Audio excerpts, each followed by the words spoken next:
This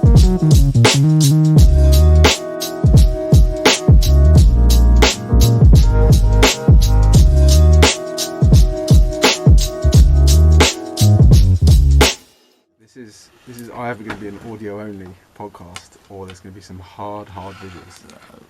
Am I looking clinical or am I looking good? No, that's good. That's good. That's off the right. Hey man, we got to please the the female listeners of We Talk Football. Yeah, which are none. We actually need to get some more female guests on. There's a girl called Maya who I work with, who's a Tottenham fan, and we'll get on for sure. Wonderful. All right. Should we start this? Yeah. Let's go. I can't do your little thing. What do you mean? Yes, people. Can we just wait before we do jump into this? Can we appreciate the journey? Yeah. We are. Let's set the scene. We're currently sat on floor 2 of the Talksport Towers. In terms of the journey, less than a year ago we were unemployed and not doing anything really, and now we're sitting in the Talksport studios recording the podcast. We're recording another episode of the We Talk Football podcast. So yeah. It's actually a podcast this time. I've obviously been releasing up videos and stuff, but we're actually doing a damn thing now. Yeah, we're doing long form interviews. So this is going to be out on audio only platforms like Spotify and Apple Music, and I think we're going to clip it up and maybe put some visuals, depending on how they come out. Depending on how this goes. I'm looking good right now. Like it's recording, I hope, and it's recording there as well. Well, the problem, I'll tell you people, the problem is Kwaku has direct control of both visuals, and I can't see how they are, so this is either going to look very good or very bad. But yeah, it's the journey's a bit mad. We started this podcast less than a year ago, and now we're in the country's biggest sporting radio station, recording a podcast about to talk about football. It's a bit mad. It's a bit mad, but before we start, I appreciate the journey, bro, and thank you for doing it with me. Right. Yes, people, yes, people, yes, there we people. Go. There we go. That's a money maker. You ruined my intro, bro. You got to get into it. Yes, people, yes, people, yes, people. Welcome back to the We Talk Football podcast. It's mad. We're in the Talksport studios. There's been some mad news today. Mad news. You know, it's the world's worst kept secret that Harry Kane wants to, leave Tottenham. He done the tell-all interview with Gary Neville before the end of the season, prior to the Euros, and it went a bit quiet until this morning, when Harry Kane didn't turn up for training. Kwaku, my friend, this is a bit mad. No, it is crazy, and obviously, like, we see all the reporters and all the people who cover the news lose their mind that Harry Kane's not showed up, and I think it's because it's not a very Harry Kane thing to do. Like, he's all about his P's and Q's. He's all about kind of doing the right thing.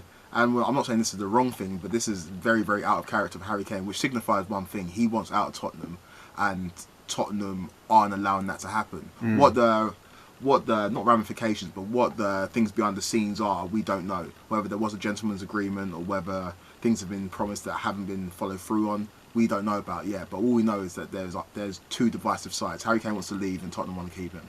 I've been seeing. I was on the train up here. I was all over Twitter looking at the jokes, and I was like, "Oh, it's the second time Harry Kane hasn't turned up this year." Because allow it. The thing is, people want to make jokes. People want to make jokes on Harry Kane. He's our captain. I'll even say he's my captain. During Euros, I was repping him hard, and I've said it multiple times. Yeah, you were, to be fair. Him and Raheem Sterling are my favourite non-Chelsea players, and I just want to see Harry Kane do well and succeed in his career. And I feel like, I know it might be harsh, and I know it might come across as a little bit unprofessional, but he's doing what he has to do to make the move.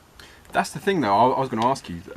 This isn't really behaviour that you would associate with an England captain. Yeah. We've got to put it into perspective. This guy is, captains the national side, and he hasn't turned up for training. That's mad behaviour. At the same time, he put all the cards on the table, and Tottenham are clearly trying to play it hardball here. Yeah.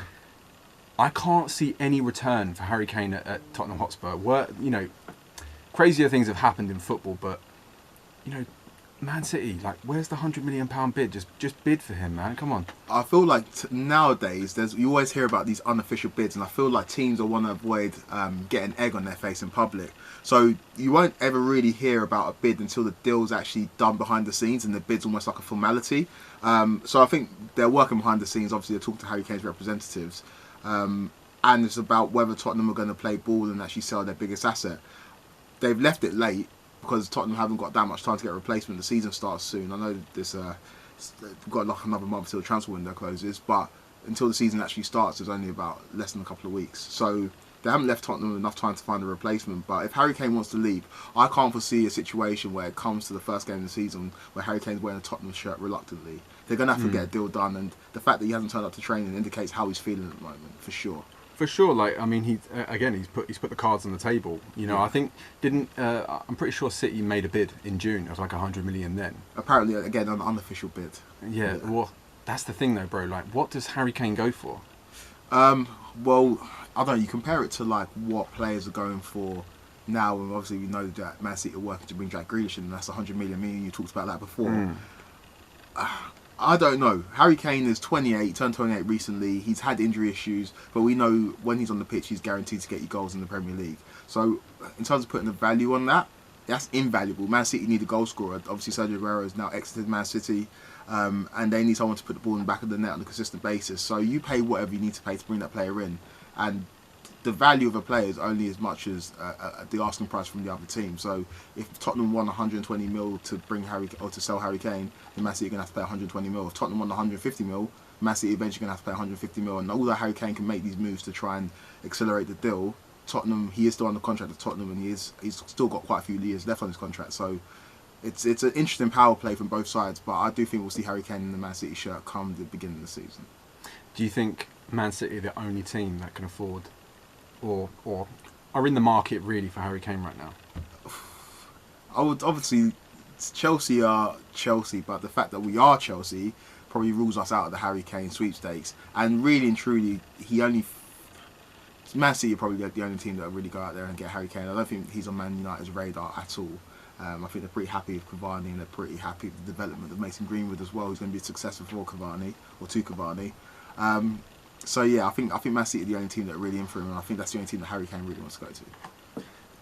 You can understand why, and I feel it's scary as a West Ham fan. You know, like I've said numerous times on the podcast, the gap between the top six and the rest of the league is always growing. You know, it's always growing, and if Harry Kane and Jack Grealish go to City, I think City go even further away from the six below them or the other five teams. I think the league's done.